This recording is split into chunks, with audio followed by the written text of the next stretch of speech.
The morning sun cast long shadows across the granite peaks of the Sierra Nevada as 28-year-old Daniel Matthews adjusted his backpack straps one final time. It was August 15th, 1981, and the air at the Tuolumne Meadows trailhead carried the crisp promise of another perfect summer day in Yosemite's high country. Daniel had driven up from his apartment in Fresno the night before, sleeping in his truck to get an early start on what he'd planned as a 5-day solo camping trip into the backcountry wilderness. The park ranger at the permit station barely looked up as Daniel filled out his backcountry permit, listing his intended route through Glen Aulin and into the remote reaches of the Grand Canyon of the Tuolumne. "Weather looks good for the next few days," the ranger mentioned absently, stamping the permit with practiced efficiency. "Just watch for afternoon thunderstorms if you're planning to be up on any exposed ridges." If you're enjoying this story, please take a moment to subscribe to our channel and let us know in the comments where you're watching from. We love hearing from viewers around the world, and your support helps us bring you more mysteries like this one. Daniel nodded, tucking the permit into his shirt pocket next to a letter from his ex-wife Sandra that he'd been carrying for weeks but couldn't bring himself to open. The divorce had been finalized 3 months earlier, and this trip represented something he couldn't quite articulate, a need to be alone with his thoughts, to find some kind of clarity in the wilderness that had always been his refuge during difficult times. His hiking boots, well worn from countless weekends in the Sierra, felt familiar against the packed dirt as he shouldered his heavy pack and headed toward the trailhead. The trail began gently, winding through meadows dotted with wildflowers and crossed by clear streams that sang over polished granite. Daniel's breathing settled into the rhythm he remembered from his college days, when he'd spent every free weekend exploring these mountains with his roommate Mike. Those had been simpler times, before career pressures and marriage complications had consumed his life. Now, at 28, he felt older than his years, carrying the weight of decisions that hadn't turned out as planned. By late afternoon, Daniel had reached his intended campsite near Glen Aulin, a spectacular area where the Tuolumne River cascades down a series of granite steps in a display of natural architecture. The spot he chose was sheltered by towering pines and offered easy access to water while remaining well away from the main trail. He'd always preferred solitude when camping, finding peace in the simple routines of setting up his small orange tent, filtering water, and preparing a simple meal on his compact stove.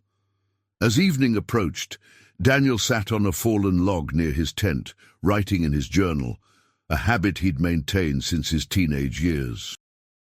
The entry would later become crucial evidence, though at the time it seemed like nothing more than his usual reflections on the day's hiking and the therapeutic effect of being surrounded by wilderness.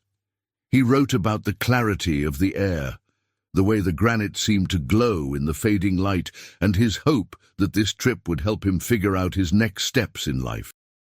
The temperature dropped quickly after sunset, as it always did in the high country. Daniel zipped himself into his sleeping bag early, listening to the sounds of the wilderness settling into night. The distant call of a great horned owl, the rustle of small creatures moving through the underbrush, the constant murmur of the nearby stream. He fell asleep easily, exhausted from the day's hiking and lulled by the familiar sounds of the mountains he loved. When the sun rose on August 16, 1981, Daniel Matthews was gone. His tent remained exactly as he'd left it the night before, zipped shut, his sleeping bag still warm, his journal lying open to the previous day's entry. His hiking boots sat neatly beside the tent entrance, as if he'd simply stepped out of them and vanished into the morning air. The campfire he'd carefully extinguished the night before showed no signs of having been rekindled. Nothing was missing from his carefully organized gear except Daniel himself. 3 days passed before anyone realized something was wrong. Daniel had told his supervisor at the engineering firm where he worked that he'd be back by Thursday, August 20th. When he failed to show up and didn't answer his phone, his co-worker Janet Morrison drove to his apartment complex in Fresno. Finding his mailbox overflowing and his truck missing from its usual parking spot, she contacted the Madera County Sheriff's Office, who in turn notified park rangers at Yosemite. Ranger Tom Kellerman, a 15-year veteran of search and rescue operations in the Sierra Nevada, led the initial response team to Daniel's last known location. What they found defied easy explanation. The tent was undisturbed, still properly staked, and showing no signs of forced entry or struggle. Daniel's food was neatly stored in a bear canister, exactly as park regulations required. His water bottles were full, his stove was clean, and his sleeping bag retained the impression of his body, but showed no signs of disturbance. In 25 years of search and rescue work, I've never seen anything quite like it, Kellerman would later tell reporters. It was as if he'd simply stepped outside his tent in his socks and disappeared into thin air. There were no signs of a struggle, no indication that he'd packed anything to leave. Even his wallet and car keys were still in the tent. The search effort that followed was one of the most extensive in Yosemite's history. Teams of rangers, volunteer search and rescue personnel, and specially trained tracking dogs combed an ever-widening area around Daniel's campsite. Helicopters equipped with infrared cameras flew grid patterns over the rugged terrain, while ground teams checked every possible route he might have taken. The search expanded to cover over 50 square miles of wilderness, from the high alpine lakes above Glen Aulin to the deep canyon floors where the Tuolumne River carved its way through granite gorges. Daniel's family arrived from various parts of California within 48 hours of the search beginning. His father, Robert Matthews, was a retired police detective from San Jose who immediately threw himself into coordinating with the official search efforts. His mother, Elena, established a base camp at the Tuolumne Meadows Visitor Center, making coffee for volunteers and maintaining detailed logs of every area searched. His younger sister, Maria, a nurse from Sacramento, took time off work to join the search, driven by a fierce determination to find her brother. Daniel was the most careful person I knew when it came to hiking, Maria told the assembled search teams on the fourth day. He never took unnecessary risks, always filed proper permits, always carried the right equipment. He wouldn't have just wandered off in the middle of the night. Something happened to him, and we're going to find out what. The search teams encountered numerous challenges as they worked their way through the vast wilderness area. The terrain around Glen Aulin was particularly treacherous, with steep granite cliffs, dense forests, and numerous streams and waterfalls that could easily conceal evidence. Weather conditions remained good during the initial search period, but the sheer scale of the area and the countless places where someone could fall or become trapped made the effort monumentally difficult. Sandra Matthews, Daniel's ex-wife, drove up from Los Angeles on the 5th day of the search. Despite their recent divorce, she'd remained concerned about Daniel's emotional state and felt compelled to join the effort. She brought with her intimate knowledge of Daniel's hiking habits and preferences, information that helped search coordinators focus their efforts on areas where he was most likely to have traveled. Daniel always said that if he ever got into trouble in the mountains, he'd stay put and wait for rescue rather than try to walk out, Sandra explained to Ranger Kellerman. He was too experienced to make rookie mistakes like leaving his gear behind or trying to navigate in the dark. The fact that his tent was untouched tells me that whatever happened to him happened suddenly and unexpectedly. As the search entered its second week, the scope of the operation began to draw attention from beyond the immediate area. Local television stations sent crews to document the effort, and newspapers throughout California picked up the story of the vanished camper. The mysterious circumstances of Daniel's disappearance Particularly, the undisturbed tent captured public imagination and generated dozens of theories, some plausible and others wildly speculative. Professional trackers brought in from as far away as Colorado examined every square foot around Daniel's campsite, looking for any sign of which direction he might have gone. The granite terrain made tracking extremely difficult, as it retained few footprints or other signs of passage. However, the experts did notice something peculiar. There were no tracks leading away from the tent in any direction, not even the partial impressions that might be expected from someone walking carefully on rock surfaces. Dr. Patricia Henley, a forensic anthropologist from UC Davis who volunteered her expertise, examined the tent and its contents for any clues about Daniel's disappearance. Her analysis confirmed what the rangers had observed. There were no signs of violence or struggle, no indication that Daniel had packed any supplies for departure, and no evidence that anyone else had been in the area. The tent's zipper showed normal wear patterns consistent with regular use, with no signs of having been forced open or closed. The most puzzling aspect of the physical evidence was the condition of Daniel's hiking boots. They sat beside the tent entrance exactly as someone would place them after a day of hiking, positioned carefully and showing no signs of having been disturbed. The socks Daniel had presumably been wearing were nowhere to be found, suggesting that he had indeed been wearing them when he left the tent, but infrared photography of the surrounding area revealed no heat signatures that might indicate where he had walked, even accounting for the time that had passed since his disappearance.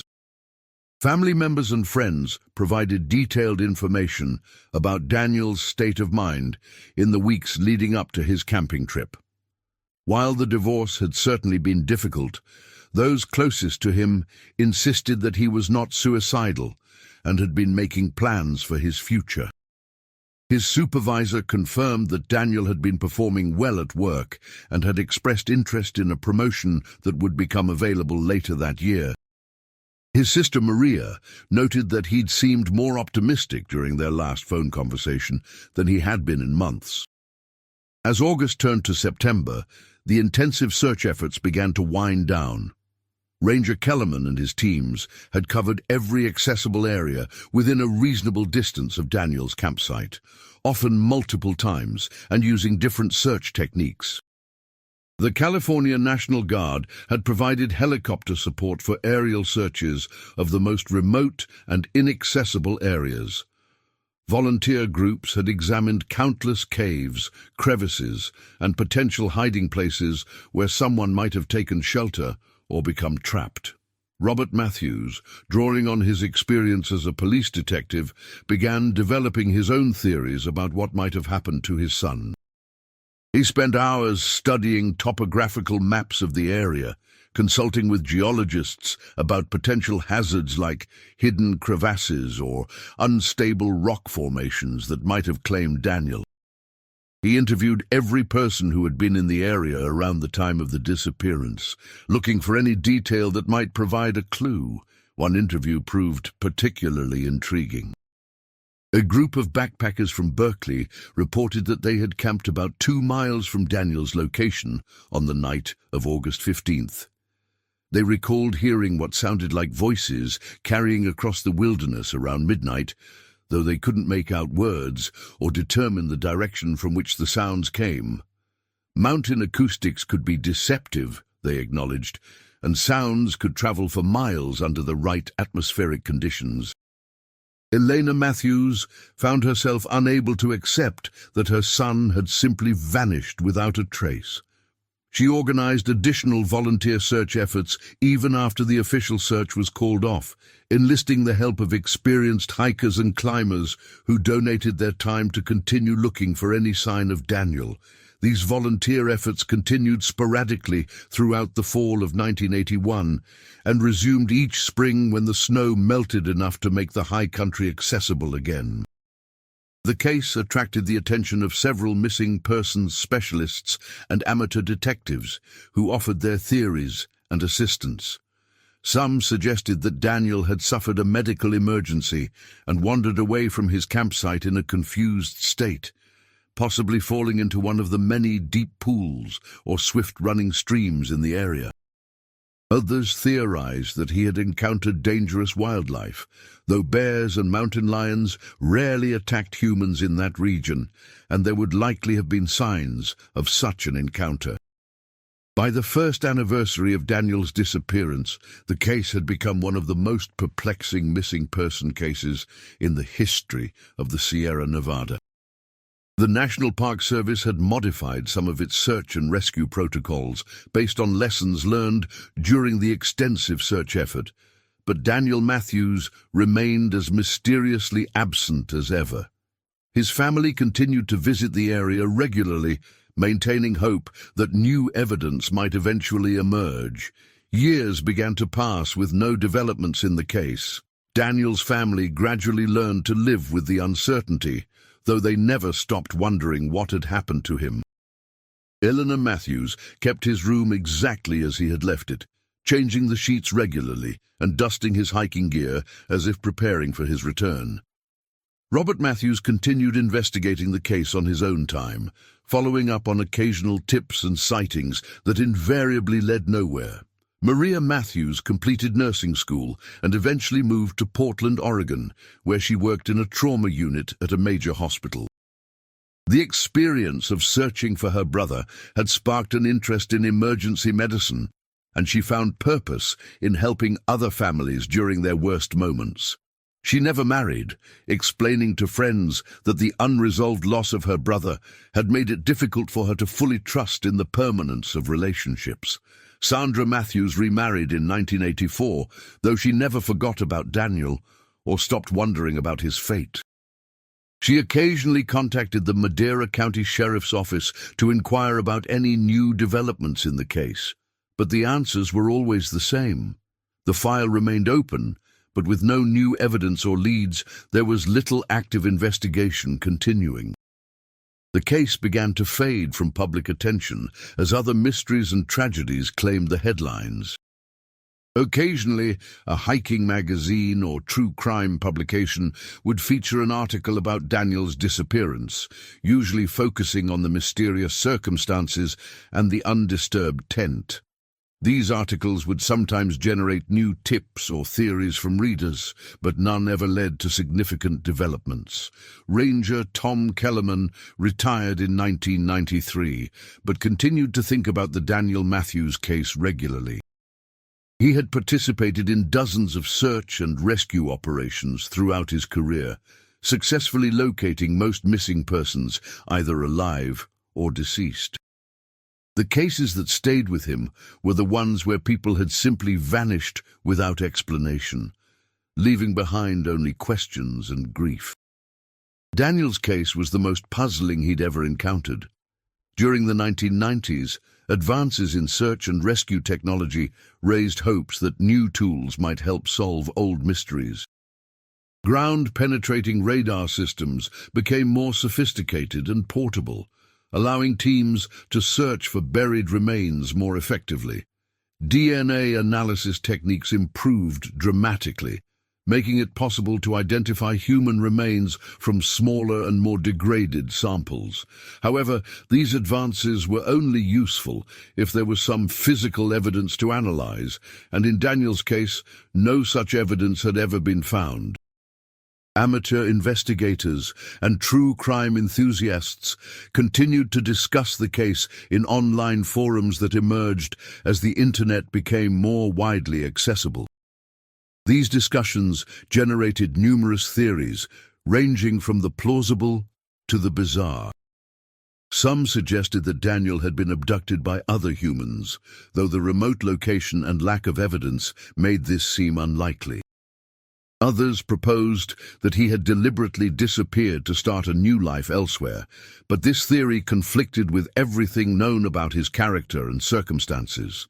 The Matthews family established a small scholarship fund at Daniel's alma mater, California State University, Fresno, to support students studying environmental science and outdoor recreation.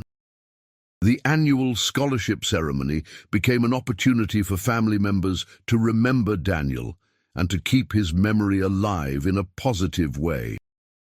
Recipients of the scholarship often expressed interest in the story behind its creation, and several went on to careers in park service or search and rescue work. As the 20th anniversary of Daniel's disappearance approached in 2001, his family organized a commemorative gathering at the Glen Aulin area, where he had last been seen. About 30 people attended, including family members, friends, and several rangers who had participated in the original search effort. They shared memories of Daniel and reflected on the enduring mystery of his fate, finding some comfort in the beauty of the wilderness he had loved so much. The gathering also served a practical purpose, as Robert Matthews used the occasion to organize one more systematic search of the area. Advances in GPS technology made it possible to coordinate search efforts more precisely than had been possible in 1981. Several teams of experienced hikers spent 3 days combing through areas that had been searched multiple times before, hoping that shifting environmental conditions might have revealed something previously hidden. During this anniversary search, the team made one small discovery that reinvigorated interest in the case. About half a mile from Daniel's original campsite, searchers found a small metal button that appeared to match those on the hiking shirt Daniel had been wearing, according to his family's description. The button was badly corroded and partially buried under years of accumulated pine needles and debris, making it impossible to determine how long it had been there or whether it was definitely connected to Daniel's disappearance. The discovery of the button prompted a renewed but limited search effort by park rangers, focusing on the immediate area where it had been found. The terrain in that direction was particularly challenging, featuring steep slopes and dense vegetation that would have made travel difficult, especially in the dark or while disoriented. Search teams paid special attention to potential fall hazards and areas where someone might have become trapped or injured. Despite the thorough search of the area around the button discovery, no additional evidence was found. The button itself was too degraded to provide useful forensic information, and while it seemed consistent with Daniel's clothing, it couldn't be definitively linked to him. The find served mainly to demonstrate how difficult it was to locate small objects in the wilderness, even when search teams knew exactly where to look. Elena Matthews passed away in 2003, having never learned what happened to her son. Her final years had been marked by declining health, but she maintained her interest in the case until the end, regularly corresponding with park officials and following up on any new developments. Her death was particularly difficult for Maria, who felt that she had lost both her mother and the most dedicated advocate for finding Daniel. Robert Matthews continued his informal investigation of his son's disappearance well into his 70s. Though he scaled back his physical involvement in search activities as his health declined. He maintained detailed files on every aspect of the case, including copies of all official reports, maps marking every area that had been searched, and correspondence with various experts and investigators who had offered assistance over the years. The case occasionally attracted renewed attention from television programs focusing on unsolved mysteries and missing persons cases. These programs typically presented the basic facts of Daniel's disappearance and interviewed family members and officials involved in the original search. While the exposure sometimes generated new tips from viewers, none of these tips provided actionable leads or new evidence.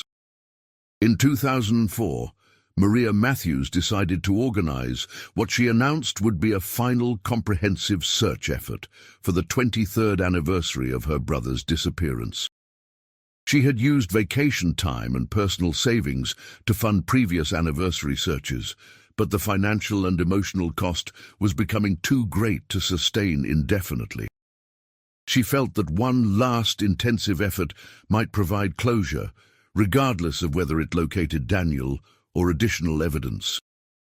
The 2004 search was the most technologically advanced effort that had ever been organized to look for Daniel Matthews.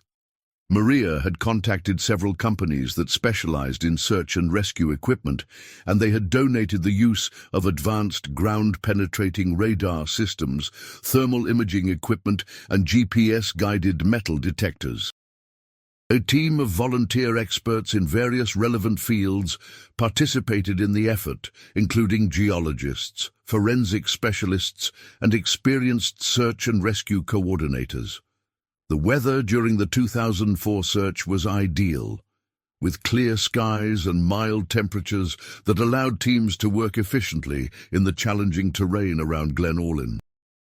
The search was methodically organized using GPS coordinates to ensure that every accessible area within a 2-mile radius of Daniel's campsite was thoroughly examined. Special attention was paid to areas that had been considered too dangerous or inaccessible during previous searches, as improved climbing equipment and techniques made it possible to safely examine previously unreachable locations. On the third day of the 2004 search, one of the volunteer teams made a discovery that would change everything, though its significance wouldn't become clear until the following year. Working in a remote area about 3 miles northeast of Daniel's original campsite, the team found what appeared to be remnants of an old campsite, including fire-blackened rocks and what looked like the corroded remains of camping equipment. However, the area was so remote and the artifacts so degraded that it was impossible to determine their age or connection to any specific individual. The discovery of the old campsite generated considerable excitement among the search teams, as it suggested that someone had spent time in that extremely remote area at some point in the past. The location was well off any established trail and would have required considerable wilderness experience to reach safely. Search teams spent the remainder of their time systematically examining the area around the old campsite, looking for any additional evidence or clues about who might have been there. Despite the thorough search of the area around the old campsite, no additional evidence was found that could be definitively linked to Daniel Matthews. The remnants were too degraded to provide useful information, and while the location seemed like a place someone might go if they were trying to hide or get away from established camping areas, there was no proof that Daniel had ever been there. The search concluded without any definitive answers, leaving Maria and the other participants frustrated but not entirely without hope. As 2005 began, it seemed unlikely that the mystery of Daniel Matthews's disappearance would ever be solved. 24 years had passed since that August morning when he had simply vanished from his tent, leaving behind only questions and the grief of those who loved him. The case remained officially open, but with no new evidence or leads, there was little reason to expect any developments. The wilderness had kept its secret for nearly a quarter-century, and it seemed prepared to keep it forever. But the Sierra Nevada wilderness, like all wild places, was constantly changing. Weather patterns shifted landscapes, seasonal floods carved new channels, and the slow work of erosion gradually revealed things that had been hidden for years. In early spring of 2005, unusually heavy snowmelt from a winter of record precipitation created conditions that would finally begin to provide answers to questions that had haunted the Matthews family for more than 2 decades. On May 14, 2005, a group of experienced backpackers from the Bay Area was making their way through the remote wilderness area northeast of Glen Aulin when they came upon a site that stopped them in their tracks. Nestled in a protected grove of ancient pines, barely visible beneath years of accumulated forest debris, was a small orange tent. The tent appeared to be intact, but was partially buried under layers of pine needles, fallen branches, and other natural debris that suggested it had been there for many years. The lead hiker, a software engineer named David Chen, who had been backpacking in the Sierra for 15 years, immediately recognized that something was unusual about the tent. Its location was extremely remote, well off any established trail, and the accumulation of debris suggested it had been abandoned for a very long time. More importantly, the tent appeared to be completely undisturbed by human hands, as if whoever had set it up had simply walked away and never returned. Chen and his companions approached the tent carefully, unsure of what they might find inside. The orange fabric was faded and weathered but still intact, and the tent was properly staked and set up as if someone had been camping there. A small camp stove sat beside the entrance, green with oxidation but still recognizable. Nearby, they found the remnants of what had once been a carefully organized campsite, including a corroded aluminum pot and what appeared to be the remains of a backpack that had been chewed by animals over the years. The most shocking discovery came when Chen carefully unzipped the tent entrance and peered inside. There, laid out as neatly as if someone had just been sleeping in it, was a sleeping bag, still zipped and positioned as if its occupant had simply gotten up and walked away. A small flashlight lay beside the sleeping bag, and scattered papers that appeared to be pages from a journal were visible in the dim interior of the tent. Chen immediately realized that this discovery was potentially significant and might be related to one of the many missing person cases in the Sierra Nevada. He used his GPS device to mark the exact coordinates of the tent's location and took several digital photographs of the scene before retreating to a safe distance. His group spent the night at a campsite several miles away and hiked out the following morning to report their discovery to park rangers. Ranger Jessica Martinez, who had joined the Yosemite Search and Rescue Team in 1995, took the initial report from Chen's group. She immediately recognized the potential significance of their discovery and contacted the Madera County Sheriff's Office to inform them of the find. Within hours, a joint team of park rangers and sheriff's deputies was assembling to investigate the remote tent site that Chen had discovered. The investigation team included several rangers who had participated in missing person searches over the years, as well as forensic specialists who could properly document and analyze whatever evidence might be found at the site. The remoteness of the location made it necessary to plan the investigation as a multi-day operation, with teams camping in the wilderness while they conducted their examination of the tent and surrounding area. When the investigation team reached the tent site on May 16, 2005, they found it exactly as Chen had described. The tent sat in its protected grove like a time capsule, preserved by the dry mountain air and sheltered location. Initial examination confirmed that the site had been undisturbed by humans for many years, and the pattern of natural debris accumulation suggested that the tent had been there for at least 2 decades. The team's first priority was to carefully document the scene before disturbing anything. Digital cameras captured the tent and campsite from every angle, while GPS coordinates were recorded for every significant object or feature. A detailed sketch of the site was prepared, showing the relative positions of the tent, camp stove, and other artifacts that were visible around the area. When investigators finally opened the tent and began examining its contents, they found a scene that was both fascinating and heartbreaking. The sleeping bag was positioned exactly as if someone had been sleeping in it and had simply gotten up, leaving everything behind. Personal items were scattered throughout the tent's interior, including clothing, toiletries, and what appeared to be hiking gear that had been neatly organized years earlier. The most significant discovery was a small journal that had been remarkably well preserved in the tent's dry interior. The journal's pages were yellowed and brittle, but the writing was still clearly legible. The final entry was dated August 15, 1981, and began with a description of a beautiful day of hiking in the Glen Aulin area. The handwriting matched samples that had been provided by the Matthews family 24 years earlier during the original search for Daniel. As investigators continued examining the contents of the tent, they found Daniel Matthews' wallet, containing his driver's license, credit cards, and cash that had been carefully preserved in the dry mountain air. His hiking permit, still in its plastic sleeve, confirmed that this was indeed the campsite of the man who had vanished without a trace in August of 1981.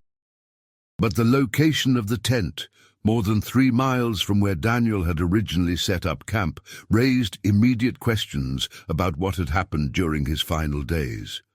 The discovery of the tent solved one aspect of the mystery of Daniel Matthews' disappearance while creating several new questions.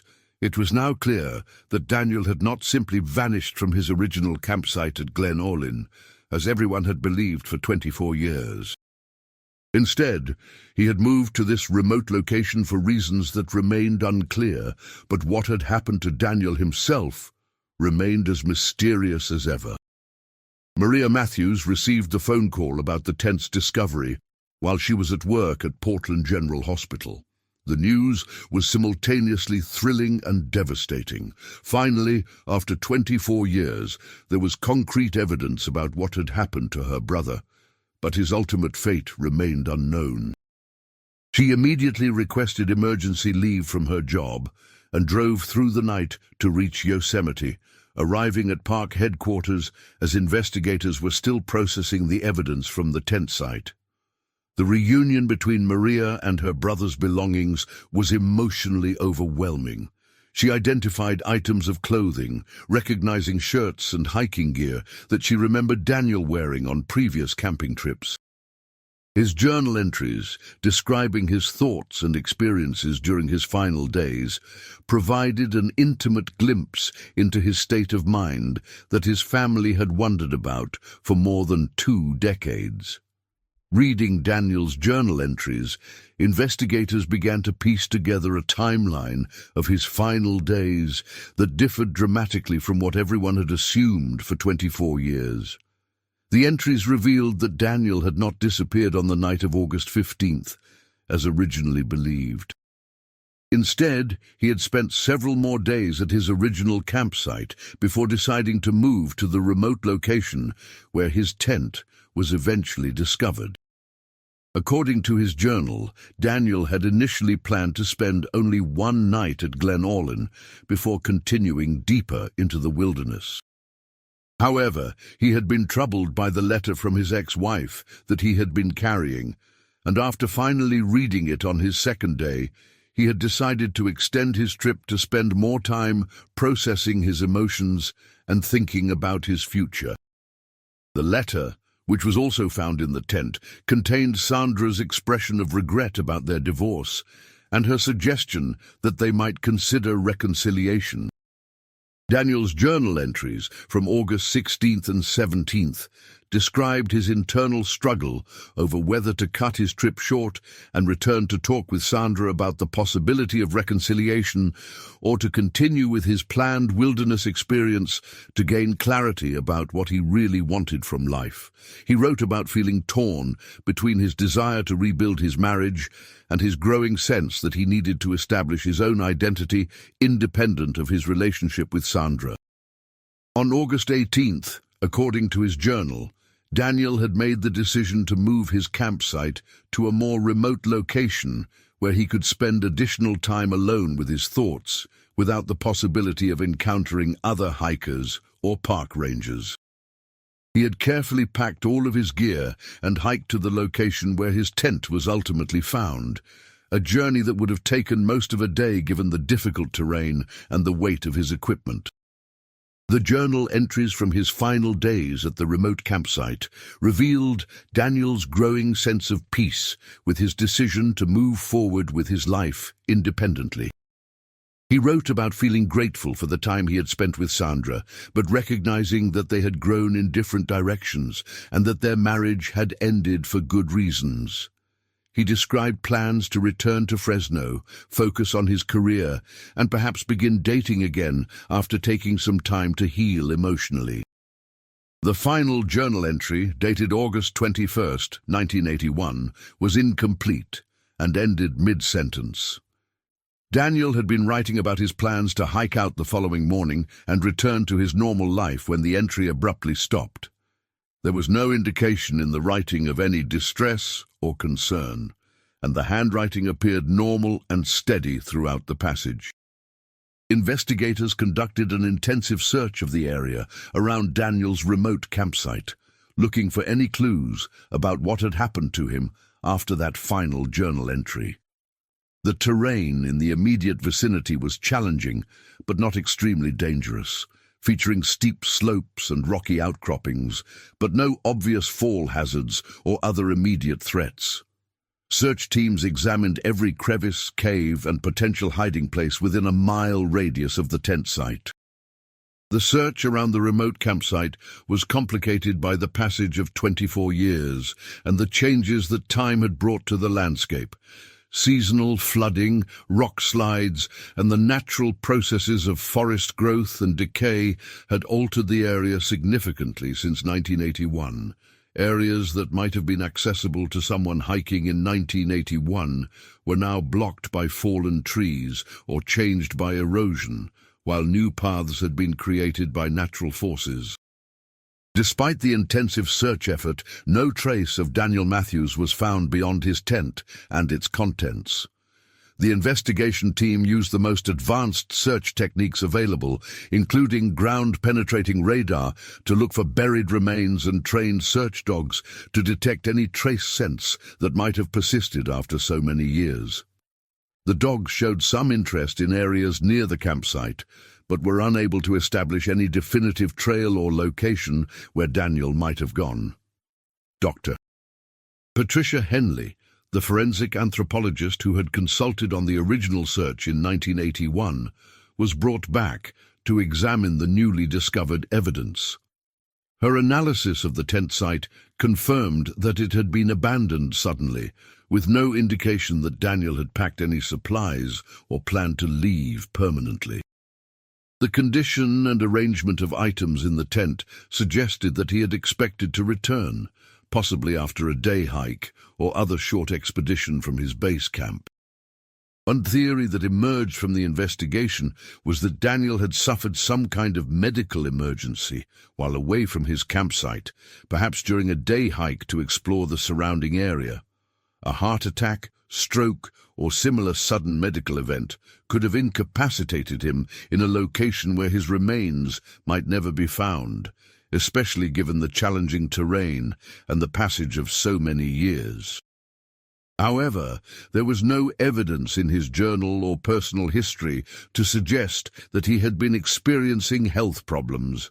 Another possibility was that Daniel had encountered an accident while exploring the area around his remote campsite.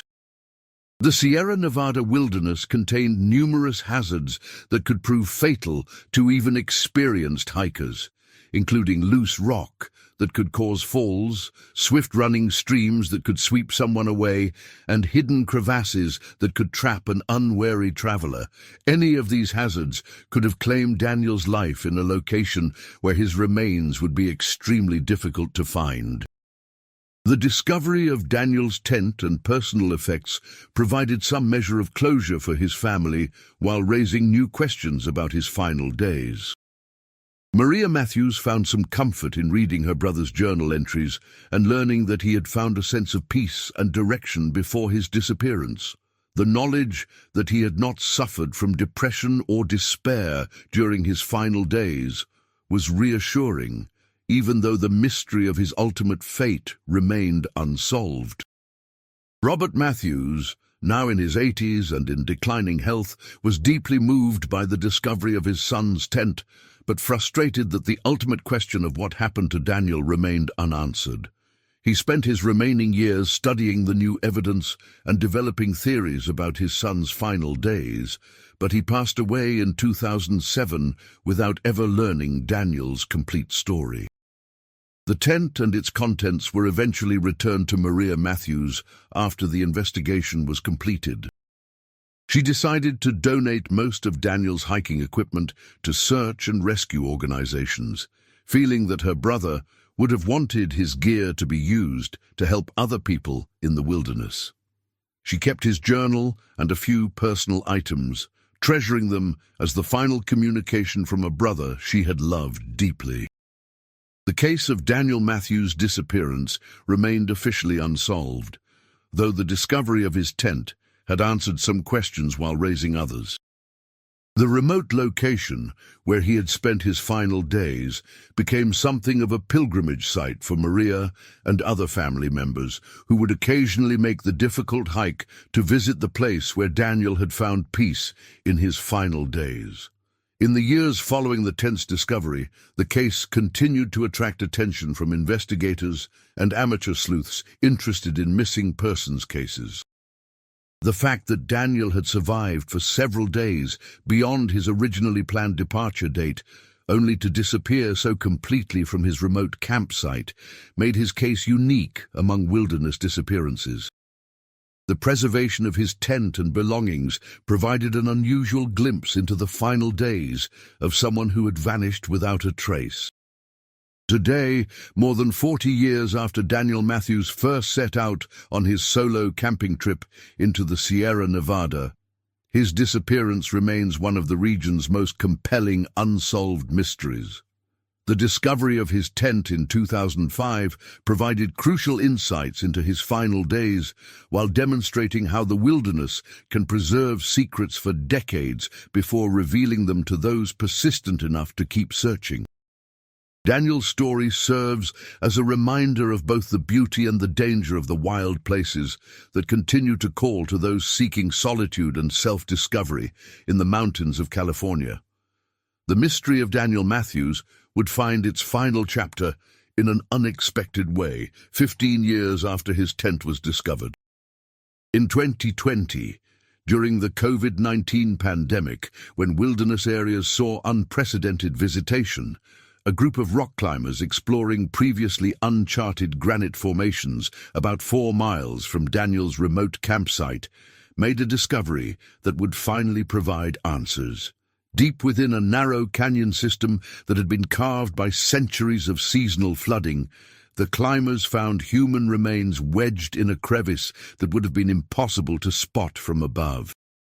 The location was so remote and dangerous that it had never been thoroughly searched during any of the previous investigations.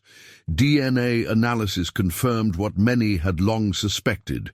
These were the remains of Daniel Matthews. The evidence suggested that Daniel had been exploring the area around his campsite when he fell into the hidden canyon system during what was likely a simple day hike. The impact would have been fatal, and seasonal flooding over the decades had moved his remains deeper into the crevice where they would remain hidden for nearly 4 decades. Personal items found with the remains, including a distinctive watch that Maria immediately recognized, confirmed the identification. Maria Matthews, now in her 60s and working as a nursing supervisor in Portland, felt a profound sense of relief when she received the call about her brother's discovery. After 39 years of wondering and searching, she finally had the answer she had sought for most of her adult life. Daniel had not suffered, had not been the victim of foul play, and had not deliberately abandoned his life. He had simply encountered one of the countless natural hazards that make wilderness exploration both beautiful and dangerous. The final resolution of Daniel's case brought closure not only to his family but to the many search and rescue professionals who had worked on the case over the decades. Ranger Tom Kellerman, now in his 80s, expressed satisfaction that the mystery had finally been solved, even though he had not lived to see it resolved during his active career. The case had taught an entire generation of search professionals about the importance of persistence and the humbling reality that the wilderness sometimes keeps its secrets for decades. Daniel's story became a teaching case for search and rescue organizations throughout the country, illustrating both the challenges of wilderness searches and the importance of never giving up hope entirely. His journal, preserved in Maria's care, was eventually donated to the Yosemite Museum, where it serves as a poignant reminder of the personal stories behind every missing person case and the enduring power of the wilderness to both heal and claim those who venture into its depths. In the end, Daniel Matthews had found the peace and clarity he was seeking during those final days in the Sierra Nevada wilderness. His story stands as a testament to the countless individuals who seek solitude and understanding in wild places, and a reminder that sometimes the greatest mysteries are solved not through dramatic revelations, but through the patient work of time and the persistence of those who refuse to forget.